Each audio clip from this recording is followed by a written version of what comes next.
Una ola de calor es un fenómeno que se presenta anualmente en México, pero que en los últimos años se ha agudizado como consecuencia del cambio climático que se refleja en el incremento de la temperatura en el planeta. Técnicamente, una ola de calor es cuando un periodo de temperatura excesiva se mantiene más de 3 días consecutivos, por encima del promedio que regularmente se tiene en la región, producido por lo que los meteorólogos definen como un anticiclón en niveles altos de la atmósfera. Ahora sí que es un tema candente el que vamos a tocar aquí en Ruta 44 con estas olas de calor que se han vivido en el país. Saludo con mucho gusto a mis invitados. Norma Elizabeth Jacobo Hernández, ella es epidemióloga del ISSSTE Jalisco. Norma, bienvenida de nuevo.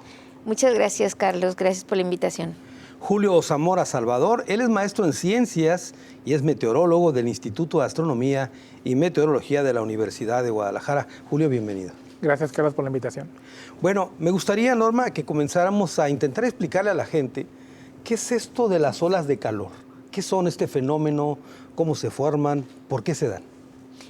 ¿Por qué se dan? Bueno, porque en la atmósfera se combinan diferentes factores. Uno de ellos es el incremento del dióxido de carbono en la atmósfera, que además del incremento de los niveles de ozono y esta combinación de los polvos, de los incendios forestales, forman abajo de la atmósfera una capa que no permite que la temperatura se libere con mayor facilidad. Y esto hace que entonces la temperatura abajo de la atmósfera se incremente, incrementando con ello la temperatura corporal. Que ese es tu ámbito, el tema del problema de la salud que esto trae, ¿no? Efectivamente. ¿Y qué sucede? Entonces nuestro organismo tiene dificultad para regular la temperatura del cuerpo cuando éste se expone de manera repentina a los cambios de temperatura. Le es difícil liberar esta temperatura y entonces pueden presentarse los llamados golpes de calor, que es en lo que estamos muy atentos en este momento en el sector salud. Muy bien, ya iremos platicando respecto a la temperatura corporal normal que tiene un ser humano, etcétera, etcétera. Julio, a ver, una explicación científica también de este fenómeno de las olas de calor en México. Claro que sí. Las olas de calor se dan principalmente cuando en la atmósfera, como acaban de comentar, se da un sistema anticiclónico. Es decir, recordemos que la atmósfera se está moviendo, ya sea de manera vertical, de manera horizontal, y hay ocasiones en las que se generan un giro en sentido a favor de las manecillas de reloj. Cuando este giro se posiciona sobre el territorio nacional, impide entonces que se dé un ascenso de aire. En consecuencia, también impide lo que es la nubosidad, y es cuando se vienen estas altas temperaturas. ¿Por qué? Porque al no haber nubosidad, entonces la radiación entra en mayor cantidad, vamos a decirlo así, y al igual, al no entrar humedad, no tenemos esa capa que nos proteja como si fuera un filtro de la radiación. Es entonces cuando tenemos las llamadas olas de calor. Ahora, ¿estas olas de calor han estado presentes siempre en México o en los últimos años se han acrecentado por otros factores? Digamos, es normal que tengamos olas de calor, se dan todos los años. Sin embargo, es correcto lo que mencionas. Lo que es la intensidad se ha ido incrementando debido a que estamos ya en un proceso de calentamiento global. Claro. Entonces, esto es por eso que las temperaturas cada vez estén más elevadas y las olas de calor sean más intensas. Claro. Norma, yo recuerdo Guadalajara de 20 grados, 25 grados, 26 grados. Un clima muy agradable de Guadalajara, y en los últimos años la verdad es que hemos ido padeciendo incrementos ya hasta de 40 grados. Así es, comentábamos hace un momento con el maestro cómo en los años 90 era la temperatura que tenía Guadalajara, y él me compartía que justo este año llegamos como al límite de lo que es la temperatura. Me decía que superamos los 38 grados centígrados. Claro, claro. Entonces es importante que cuando nosotros tenemos una temperatura externa que es más alta que la temperatura corporal a la que funciona adecuadamente nuestro organismo. ¿Qué es? ¿Cuál es? 37 grados 37 centígrados. Uh-huh. Entonces es muy difícil que nuestro organismo pueda liberar ese calor que hay. Y esto nos lleva a tener complicaciones de salud que son muy ligeras, que son desde un dolor de cabeza, náuseas o vómitos, hasta un paciente que puede llegar a complicarse y presentar la muerte. Recordemos que en el año 2003 en Europa, estos golpes de calor o estas olas de calor tuvieron como resultado 70,000 defunciones. ¿Esto fue en qué año? 2003. 2003 en hace Europa. 2 décadas. En donde los más afectados fueron los adultos mayores. La Organización Mundial de la Salud considera y calcula que para el año 2030, que no estamos muy lejanos, Claro. en el mundo pueden llegar a presentarse hasta 250,000 defunciones por esta causa, afectando principalmente a las personas de la tercera edad y a los menores de 5 años. ¿Y cómo sabe uno, me refiero en el caso de los médicos, que un paciente llega con un problema de un golpe de calor? El principal antecedente y la principal característica es que el paciente o quien le acompañe nos comente que se expuso a las temperaturas del medio ambiente, que estuvo bajo los rayos del sol. Y hay 3 etapas clínicas. La primera, que es el paciente que tiene fatiga, que tiene sed, que está irritable, que puede tener náuseas o inclusive vómito. La segunda etapa es un paciente ya con deshidratación, es un paciente con piel seca, es un paciente desorientado, es un paciente somnoliento, ¿sí? Y estos ya son datos de alerta para nosotros. Y en la tercera etapa, en donde el paciente presenta espasmos musculares, calambres musculares, pérdida de la conciencia y daño a algunos órganos de importancia. Generalmente los órganos que más se dañan son cerebro, corazón, riñón y músculos. Muy bien, Julio, a ver, tú puedes, supongo que ustedes en su campo de meteorología han hecho un recuento de las temperaturas, por ejemplo, en Jalisco, para niños. ¿Cómo ha ido evolucionando este tema de las temperaturas? Pues, como comentaba hace un momento, dado que estamos ya en un calentamiento global, impacta también tanto a México como a nuestro estado Jalisco. Notamos que llevamos 10 meses continuos de alta temperatura. 10 meses. 10 meses continuos, es correcto. También identificamos que, por ejemplo, como lo mencionaba hace un momento, el 10 de mayo se alcanzó el máximo histórico de 1994.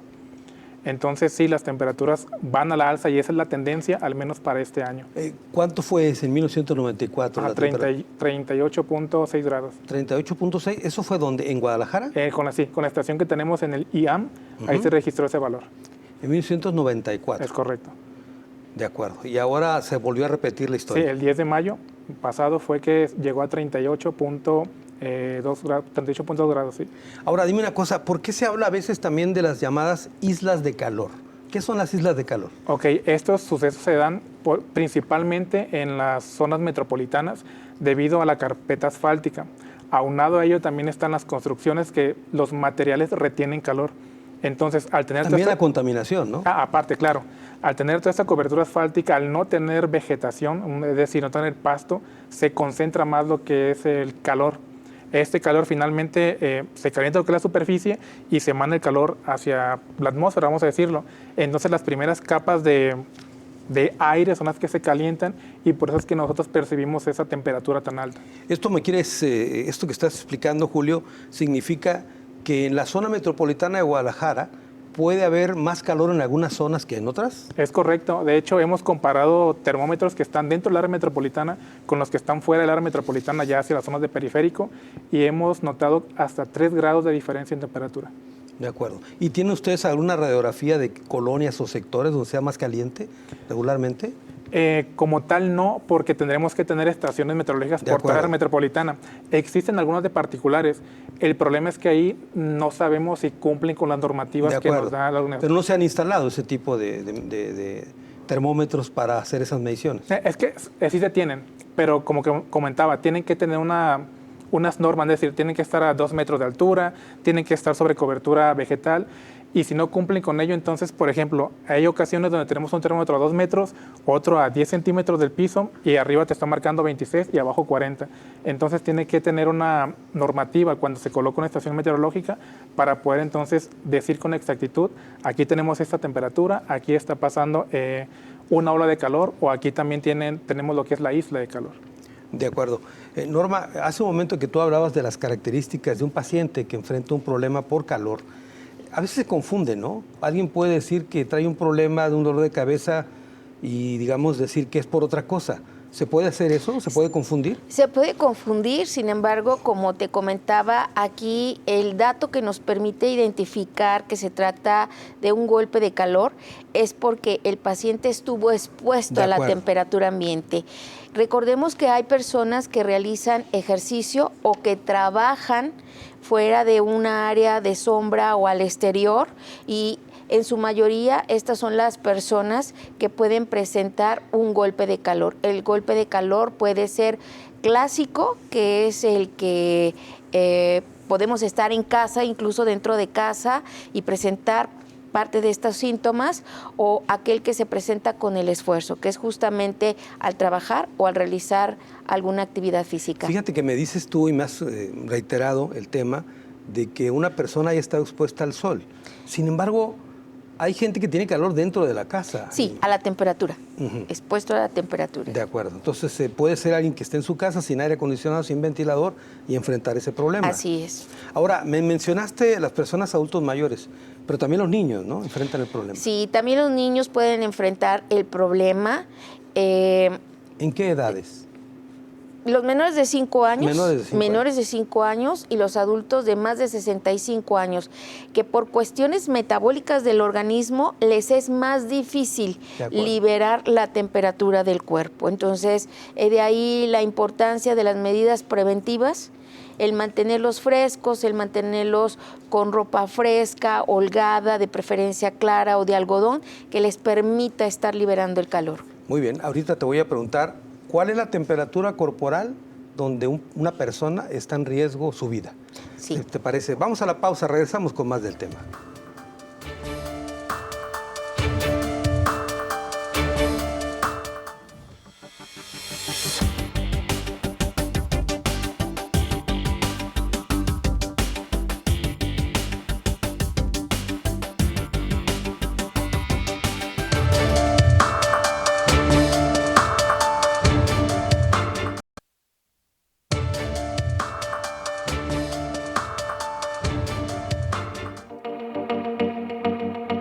La segunda ola de calor que se registró en México concluyó con elevados registros en más de 20 estados donde la temperatura rebasó los 40 grados e implantó récord en al menos 10 de ellos.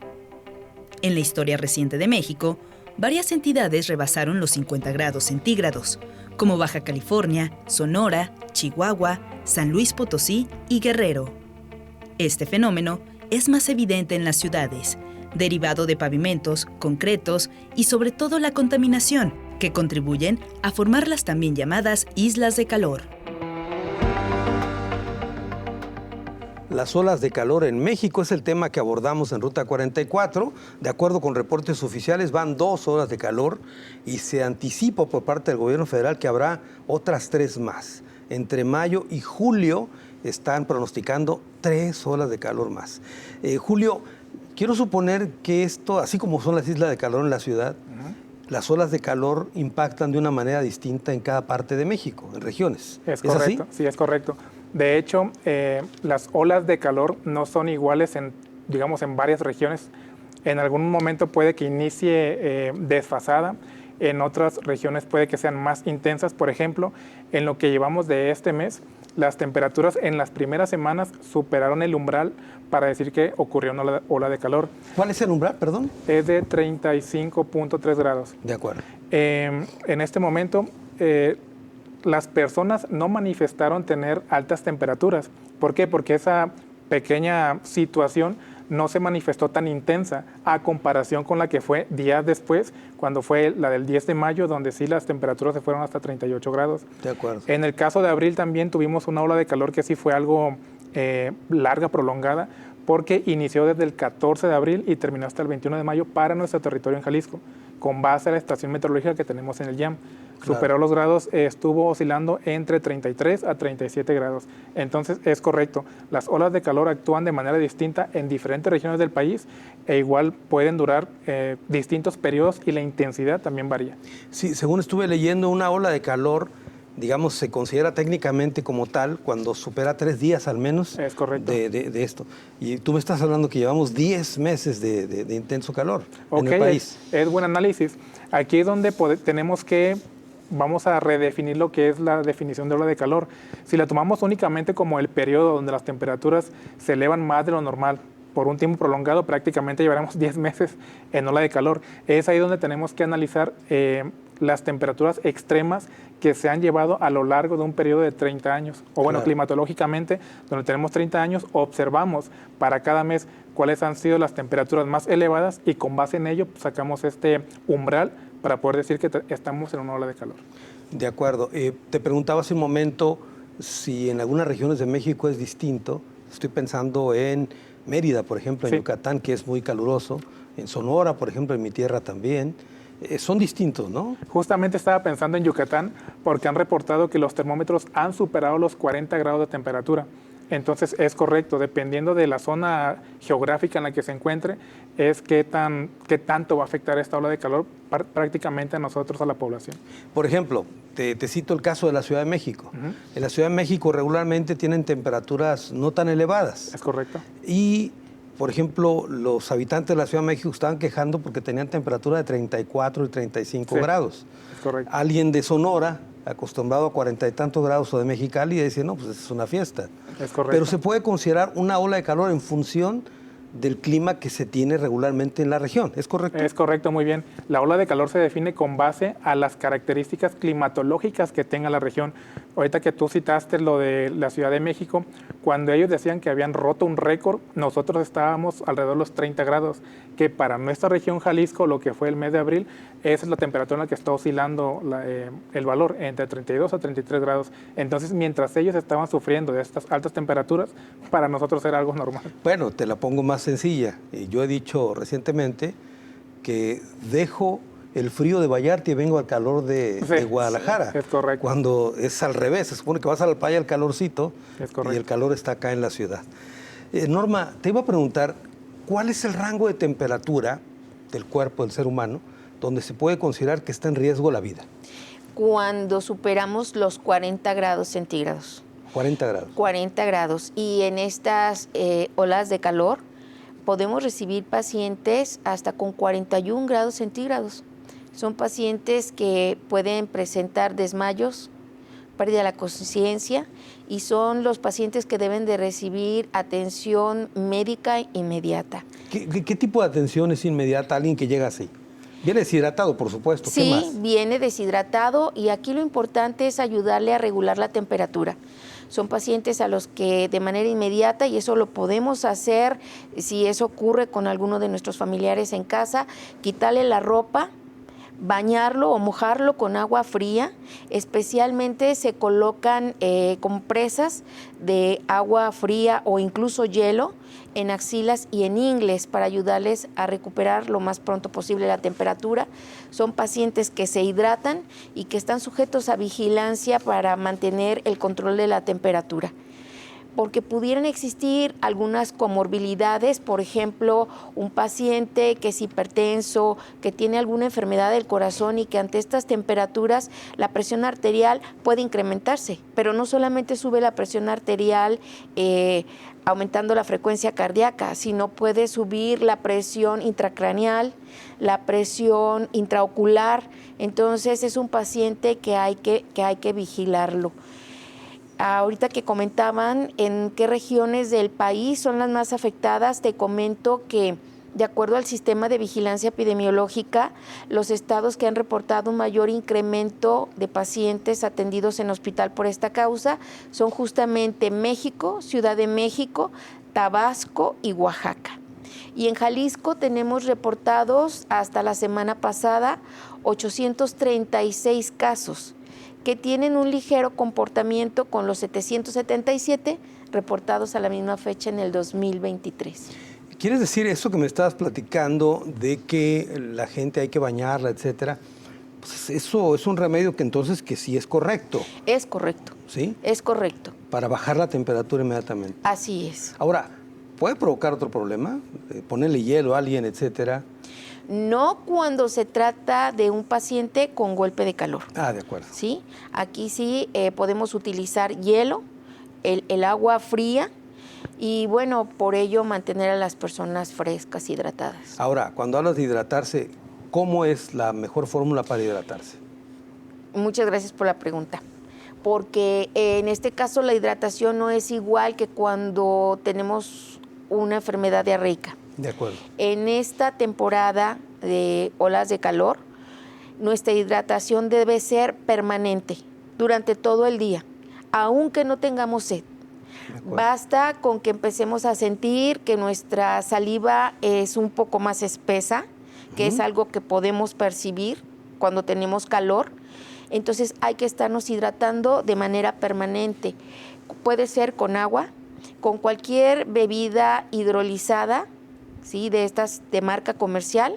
Puedes decir marcas, ¿eh? Puedo decir, no, Sí, no hay decimos problema, marcas, pero bueno, todas las que venden en la farmacia, que tú llegas, entras en un suero, ¿sí? Que tiene sabores, hay que mantenernos hidratados y tomar al menos 2 litros durante el día. ¿Y el Vida Suero Oral lo recomiendan? Por supuesto que recomiendo el Vida Suero Oral, es el mejor de todos. Y en esta época es importante, si tenemos el agua en el refrigerador, 1 litro de agua, disolvemos el suero y lo tomamos a sorbos. Esa es la diferencia. Un agua de este tipo yo lo puedo tomar y no me causa ningún problema. No así el Vida Suero Oral, porque justamente por sus componentes nos va a generar posiblemente vómito. De acuerdo. Entonces, a traguitos, vamos. A traguitos, a sorbitos. Sí. Entonces, ¿recomiendas tener uno para todos los días? Así es. Sin embargo, en esta ola de calor, más que el Vida Suero Oral, hay que recordar que el Vida Suero Oral es un medicamento que me va a ayudar a retener líquidos. Y ahorita lo que necesitamos es hidratarnos, ¿sí? Entonces, Vida Suero Oral, en este momento yo te lo recomendaría más si tuviéramos un cuadro de gastroenteritis, que es una de las complicaciones más frecuentes que vemos en esta época de calor, la deshidratación. Claro, muy bien. Julio, hace un momento tú citabas el tema del fenómeno del cambio climático. Esto que estamos siendo testigos en México, las olas de calor tan prolongadas, ¿estamos hablando de este fenómeno, el cambio climático?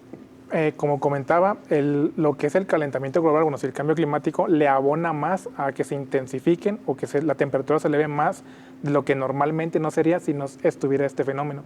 Entonces es una combinación, primero lo que es la dinámica atmosférica, que ya no se eleva la temperatura. Segundo, viene el calentamiento global, que también le abona un extra.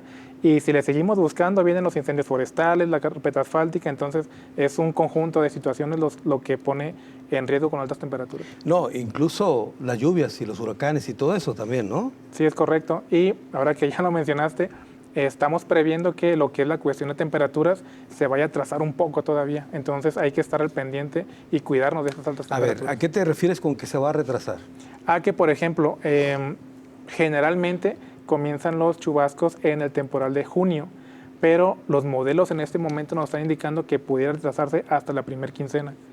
¿De junio? De junio, es correcto. Entonces, regularmente el temporal comienza en junio. En los primeros días. Primeros días de junio. Es correcto. Pero podría retrasarse hasta mediados. Es correcto. Y además, ¿qué les dicen estos métodos que tienen ustedes? ¿Viene copioso el temporal? ¿Viene muy ligero? ¿Cómo viene? Para el caso de junio sí viene con un déficit. Voy a decir que en julio los modelos nos indican que ya viene un temporal abundante. Sin embargo, tampoco puedo confirmarlo porque todavía faltan días, meses para que lleguemos a ese periodo. Claro. Pero en este momento los modelos nos están indicando que junio tendrá un déficit en la precipitación y hasta julio es donde realmente pudiéramos estar hablando de que va a haber una recuperación en los cuerpos de agua. Ahora bien, como hemos estado hablando en el programa, las lluvias no llegan igual en todo el país. Es correcto. En algunas regiones seguirá el clima desértico y de sequía. ¿Es correcto? Es correcto, y más por el hecho que estamos a la tendencia de que se dé el evento La Niña, donde lo que es la parte del Atlántico va a tener mayor actividad ciclónica Esto indica que todo lo que es el litoral del Golfo, el sureste, el noreste, se va a beneficiar bastante con las precipitaciones que vamos a tener. Sin embargo, la región del noroeste sí puede tener afectaciones porque al disminuir la actividad ciclónica en el Pacífico, prácticamente esa porción de lluvia que precipita proviene de esta zona, incluido también en época invernal, cuando entran los frentes fríos, también se beneficia la parte del noroeste. Ahora, dicen que este tema de la niña, este fenómeno, ha sido el causante de la sequía que enfrentamos en México, que lleva como 5 años de sequía. ¿Es correcto? Es correcto, pero tampoco es echarle la culpa también a los fenómenos naturales, porque de manera, vamos a decir, la población también no ha tomado conciencia en racionar lo que es el uso de agua. Claro. Incluso en muchas ocasiones, por más que se hacen campañas, la gente dice, falta tiempo para que llegue, o todavía me sobra, no sé, tanto tiempo, todavía es suficiente agua. Entonces, por un lado es correcto los fenómenos naturales, bueno, estos cíclicos, claro, como el evento del niño y la niña, sí merman lo que es la precipitación, pero si la abonamos a cómo es el uso de agua por parte de la población, ahí es donde se viene el déficit también. Le llaman los técnicos los factores antropogénicos. Sí, es correcto. Que no quiere decir otra cosa más que la mano del hombre. Sí, es correcto. Palabras. Tengo que ir a otra pausa, regreso con más del tema.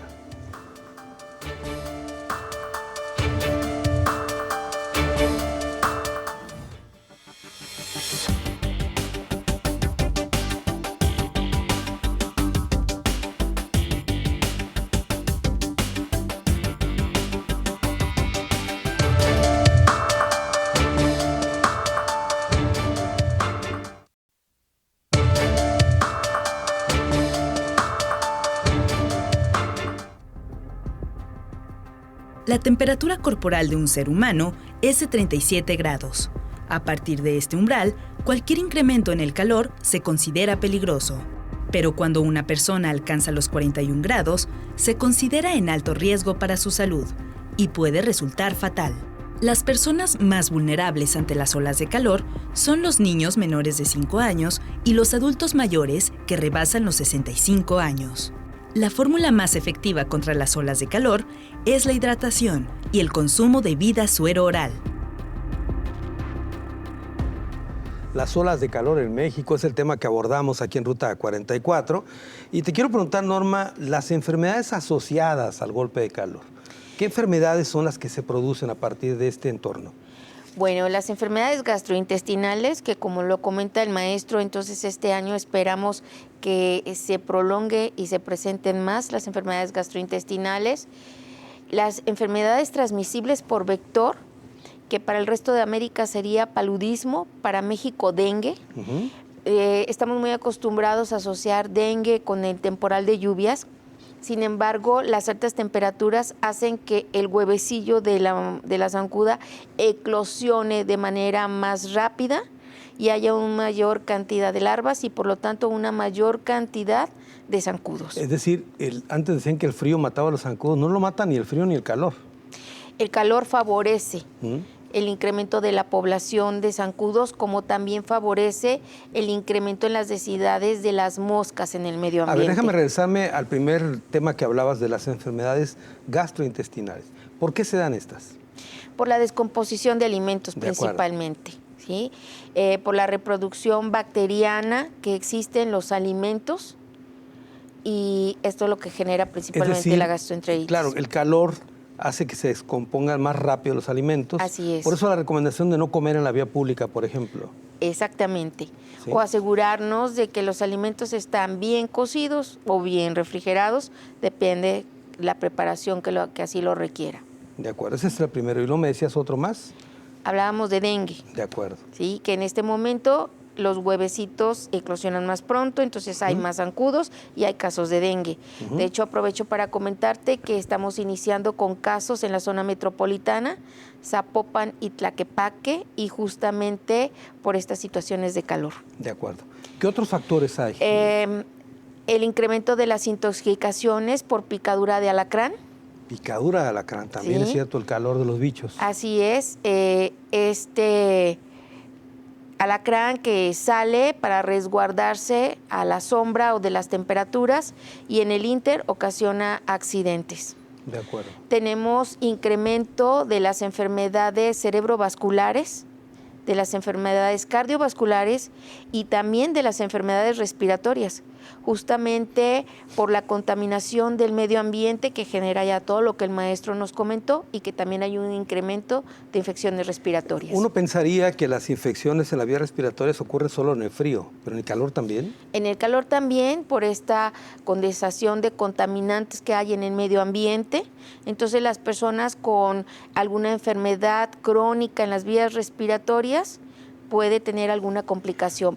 Pero cuando hay incremento de la temperatura y existen los incendios forestales, entonces déjame decirte que incluso se instalan alertas sanitarias como en días previos que lo tuvimos a partir de la zona de la venta del astillero y toda la zona metropolitana. Y estamos vigilantes del incremento de infecciones respiratorias. Ahora, déjame preguntar también esto, el tema de los cambios bruscos de temperatura.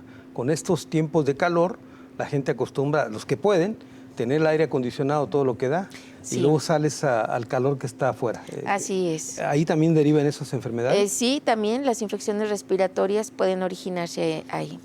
Las quemaduras, las lesiones en la piel, las dermatitis, las personas con psoriasis o con alguna situación en piel, en esta temporada también se incrementan. Bueno, si quieres regreso contigo sobre ese tema de la piel. Julio, te quería preguntar, hay una fase que es considerada del más calor y se le conoce como la temporada de estiaje.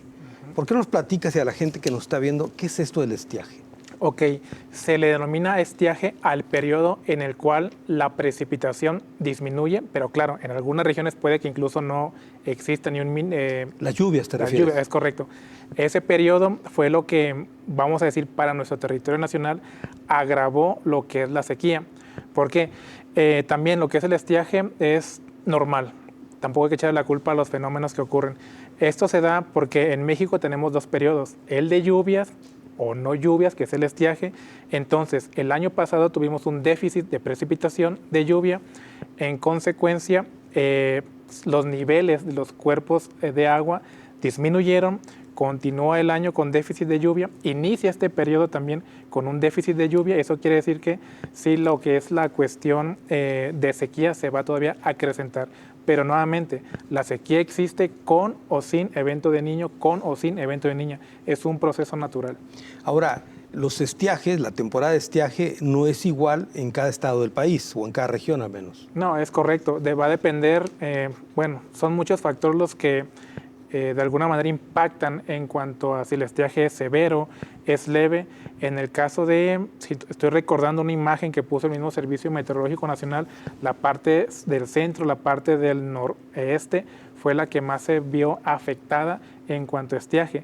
En el caso de nosotros para Jalisco también, la región de los Altos fue donde estuvo más severa la cuestión del estiaje. Claro. Ahora, en el caso de Jalisco, solo por citar el más cercano, ¿cuánto dura el estiaje? ¿Cuántos meses dura hasta que empieza a llover? Aquí sería, por ejemplo, en el caso de, para nuestro territorio, lo que es de enero hasta junio es donde las precipitaciones se ven en niveles muy bajos. ¿Eso es un estiaje? ¿Todo eso es estiaje? Es que en decir estiaje es, sí, no hay precipitación, pero cuando decimos no hay precipitación no quiere decir que no va a llover durante todos esos días. Puede darse en zonas montañosas algo de lluvia, sin embargo la cantidad que cae no es suficiente para abonarle a los cuerpos de agua. Por eso en regiones como allá en Sonora hay a veces que es todo el año estiaje, que no llueve todo el año, ¿no? Sí, es correcto. Sí, entonces de acuerdo a las proyecciones que tú mismo estabas comentando, tenemos que, digamos, sobrellevar este estiaje hasta junio todavía. Es correcto, se deben de tomar las medidas para que este volumen de agua vaya disminuyendo en la menor medida para poder llegar hacia el periodo de julio-agosto, donde esperamos que los modelos nos indican que el temporal va a ser bueno. Claro. Ahora, este estiaje y estos volúmenes tan bajos de precipitaciones traen como consecuencias también un desabasto de agua. ¿Es correcto? Sí, es correcto.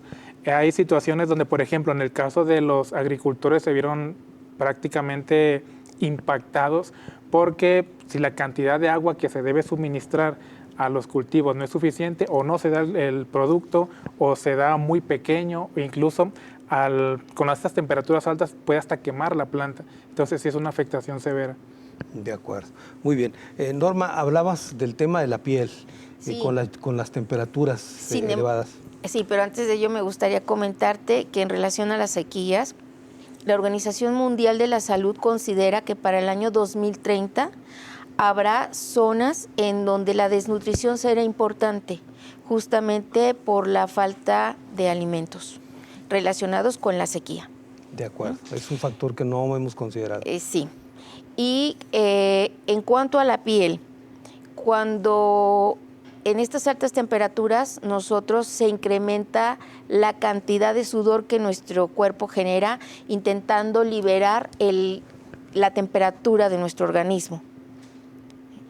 Y entonces las lesiones que pudiera haber en piel por algunas enfermedades como pueden ser la psoriasis, algunas enfermedades por hongos, ¿sí? Las micosis o pacientes con lupus, cualquier tipo de dermatitis, son lesiones que se humedecen y van a generar picor y comezón en los pacientes. Déjame decirte que el solo golpe de calor puede generar prurito y es... ¿Qué es el prurito? La comezón. Comezón, de acuerdo. Comezón y unas pequeñas ronchitas, que esto es como de los datos más frecuentes en los bebés. ¿Sí? Se llenan de ronchitas ante las altas temperaturas. Y el exponernos a los rayos ultravioletas sin la protección necesaria puede generar quemaduras de primero, incluso hasta de tercer grado, en donde se presentan ronchas o grandes ampollas que pueden lesionar la piel. Norma, no hay una cultura en México, lo tengo que decir, del tema de cubrir la piel con protectores solares. Regularmente pensamos que esos protectores solares son cuando vas a la playa. Así es. Y ya platicamos Sí, que hace más calor aquí que en Vallarta, por ejemplo, ¿no? Así es. Pero es equivocado, deberíamos usarlo siempre. Debemos utilizarlo siempre y bueno, en personas de piel más clara hay que utilizar estos bloqueadores con el factor más alto, arriba de 50, pero es para todos. Es para todos, especialmente en niños, en adultos mayores, en personas que realizan alguna actividad Claro. en las partes externas a nuestra A casa. ver, tenemos el calor, pero también tenemos el sol. ¿Cuál es la vestimenta adecuada? La vestimenta adecuada es ropa ligera, holgada, de colores claros, principalmente de algodón, para que permitan la fluidez del calor. ¿Manga larga, manga corta? Manga larga, de preferencia manga larga. Sí, porque eso piensa uno que manga corta para tener menos calor, pero te expones al sol. Así Es mejor cubrirlo entonces. Es mejor cubrirnos. Y habrá que recordar que la tela de algodón favorece a que nuestra piel pueda concentrar la humedad que nos mantenga frescos.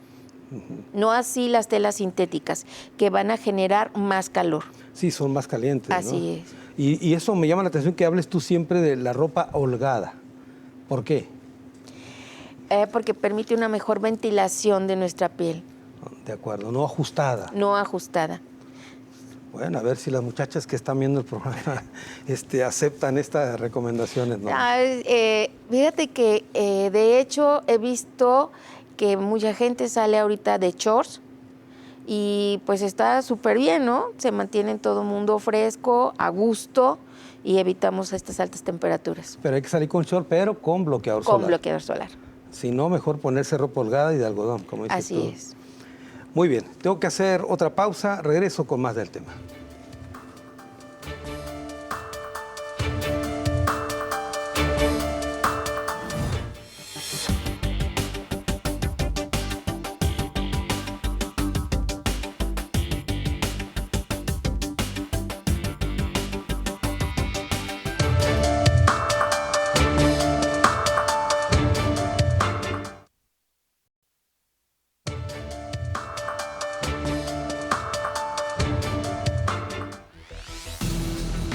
Las olas de calor registradas en México trajeron como consecuencia apagones en varios estados del país, derivados del alto consumo de energía eléctrica por el uso de ventiladores o equipos de aire acondicionado, lo que implicó que el Centro Nacional de Control de Energía declarara en emergencia al Sistema Eléctrico Nacional.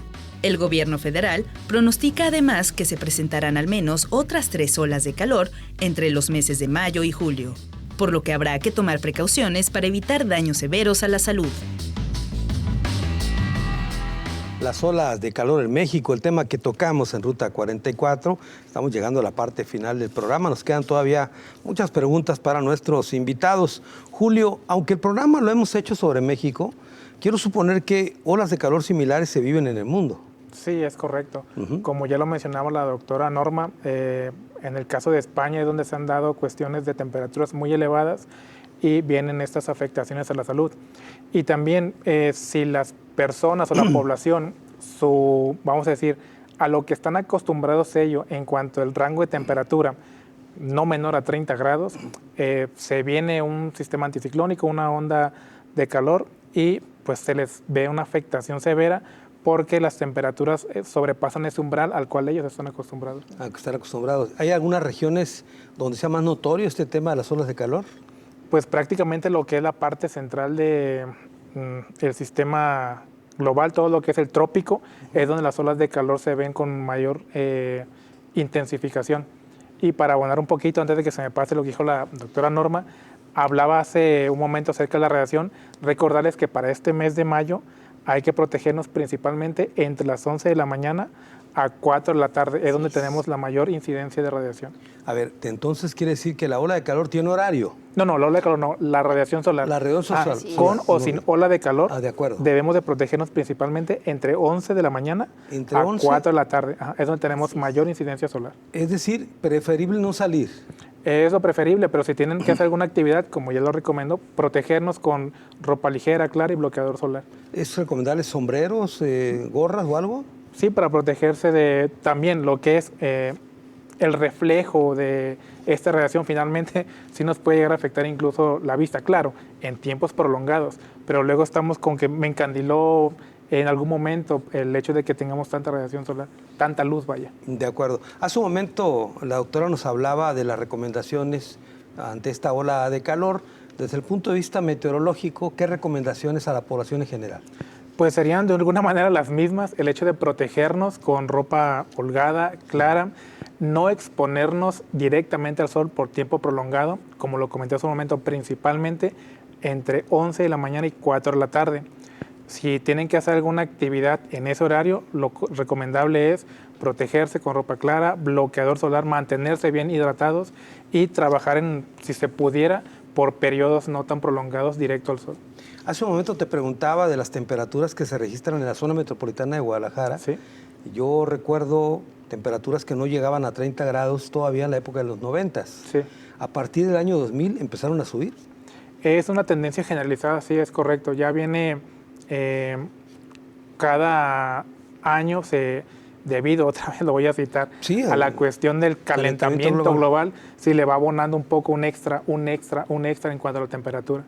Y no han funcionado los protocolos y todas esas cosas que se firman cada año o cada 10 años entre las naciones para bajar, por ejemplo, factores del hombre para reducir el cambio o el calentamiento global, ¿no? Es correcto, porque finalmente si todos adoptaran estas normativas, claro que existiría una mejora, pero pues tenemos situaciones donde todavía por cuestión económica se decide no llegar a esos lineamientos, pues entonces sí, en lugar de, ¿cómo decirlo?, se va a ir atrasando este beneficio. Muy bien. Norma, hemos estado hablando de los impactos que tienen las olas de calor en los seres humanos, pero las mascotas también resienten esto. Sí, totalmente. O sea, hay quienes creen que sus mascotas son tinacos y los tienen en la azotea. No, eso es muy cruel. Hay que mantenerlos también hidratados. Déjame decirte que incluso para ellos es más difícil controlar la temperatura por su pelaje. Ellos, la única forma que tienen de liberar esa temperatura es a través del jadeo que hacen con su lengua. Entonces, mantenerlos hidratados, tenerlos en áreas con sombra y, bueno, si los chiqueamos más, llevarlos a que les hagan un corte de pelo. Esta es la mejor temporada. Esto es en el caso, por ejemplo, de los perritos. De los perritos y de los gatos también. ¿De los gatos también? Sí. ¿También a ellos se les afecta el calor? Totalmente, también a ellos. Ahora, ¿qué consecuencias tienen para ellos en la salud? Digamos, también el calor intenso. ¿Lo mismo que el ser humano? Sí, igual que en el ser humano. También tener mucho cuidado del alimento que les hacemos llegar, porque si es que nosotros los preparamos en casa, cuidar que sean la temperatura adecuada y que no sean alimentos que se hayan descompuesto. Ahora que tú estás mencionando eso, por ejemplo, cuando uno va a la carnicería a comprar pues, la carne, etcétera, regularmente llegas a tu casa, la metes al refrigerador. En condiciones normales, te puede servir esa comida hasta para un día siguiente, pero en estos tiempos no es así. Posiblemente no. De hecho, pueden observar que incluso preparado un alimento que tú vuelves a meter al refrigerador, en unas horas tiene un sabor diferente. O sea, inicia a descomponerse. Por ello también la importancia de mantener nuestros refrigeradores con una temperatura más elevada. Es importante que se encuentren descongelados para que la temperatura del refrigerador sea apta. Y en la medida de lo posible que se consuma en el día. Que se consuma en el día. Se recomienda que los alimentos sean ligeros y frescos. Ligeros y frescos, sin grasas. Sin grasas. Bueno, pues miren, estamos llegando a la parte final del programa. Regularmente la dejamos para una conclusión libre sobre el tema. Y yo quisiera comenzar contigo, Norma. ¿Qué conclusión, qué recomendaciones harías ante esta ola de calor que estamos viviendo? Ante todo, y la primera invitación sería hidratarnos, pero hidratarnos con agua natural.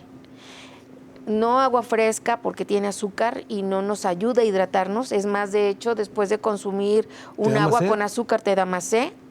No bebidas alcohólicas tampoco te quitan la sed. Y te generan deshidratación. Entonces, agua natural o sueros. Mantenerse, como ya habíamos dicho, protegidos con algún bloqueador, y ante cualquier situación que creamos que nos pone, no en riesgo, pero que no es lo usual, acudir a la atención médica. Y además de eso, compartir en nuestras familias, con nuestros amigos, todo lo que usted escuchó en el programa.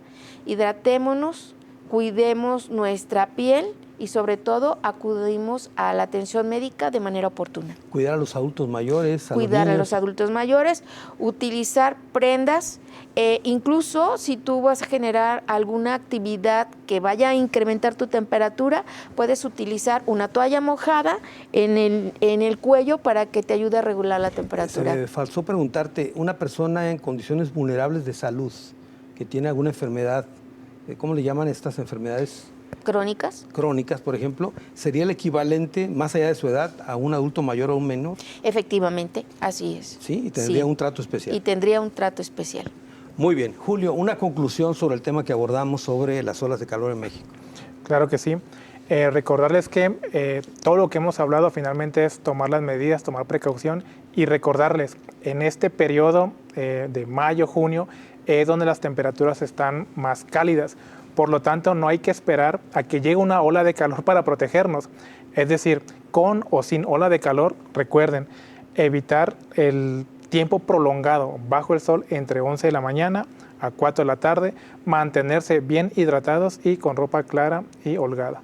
Ahora, esto que hablamos del estiaje, las sequías y todo, hasta ahora México ha vivido un problema muy severo de sequías, ¿no? ¿Esto se va a mantener todavía, Julio?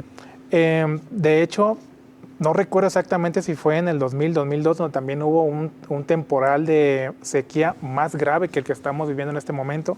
Es decir, esto, nuevamente, la sequía es un proceso natural. Claro que se agrava con situaciones, con eventos meteorológicos, con la afectación de la cuestión antropogénica. Son cuestiones cíclicas donde debemos de tomar conciencia. Nuevamente, viene el temporal de lluvias, nos va a beneficiar, pero no hay que esperar hasta tener entonces estos índices de que nos falta agua para comenzar a tomar medidas de cómo racionarla. Claro. Ahora, esto de las sequías, estamos viendo, por ejemplo, ganado muerto a raíz de este tipo de falta de agua, ¿no? Es correcto. Finalmente no hay agua para, primero, también necesitan agua como todo ser vivo, también el agua que se requiere para producir su alimento. Entonces, en situaciones donde los cuerpos de agua están en niveles muy bajos, Desafortunadamente, al menos no he escuchado aquí en México, pero sí en otras regiones donde tienen que racionar si se lo dan a un sector, el agrícola, al que manufactura, a la población. Al momento tengo entendido que no hemos llegado a ese punto y esperemos que a partir de esto se tome conciencia para que tanto diferente sea, tanto gobierno como población, esté consciente cómo se deben de tomar las medidas y cómo racionar el agua de manera correcta. Yo creo que esto ameritaría que abriéramos un programa aparte, Norma, para hablar sobre el tema de la producción de los alimentos en México. Así es, y algo más. También existe la fatiga por calor. Entonces, si tenemos sed y empezamos a sentirnos cansados, es posiblemente que tengamos un incremento de temperatura en nuestro cuerpo que no es el habitual. Hay que hacer un receso para permitir que el cuerpo regule la temperatura. Claro. Tenemos un golpe de calor, hay que ir corriendo a tomar agua, no otras bebidas. Así es. Muy bien. Muchas gracias, Julio. A ti muchas gracias por la invitación. Norma. Muchas gracias. Pero sobre todo, gracias a usted. Hasta la próxima.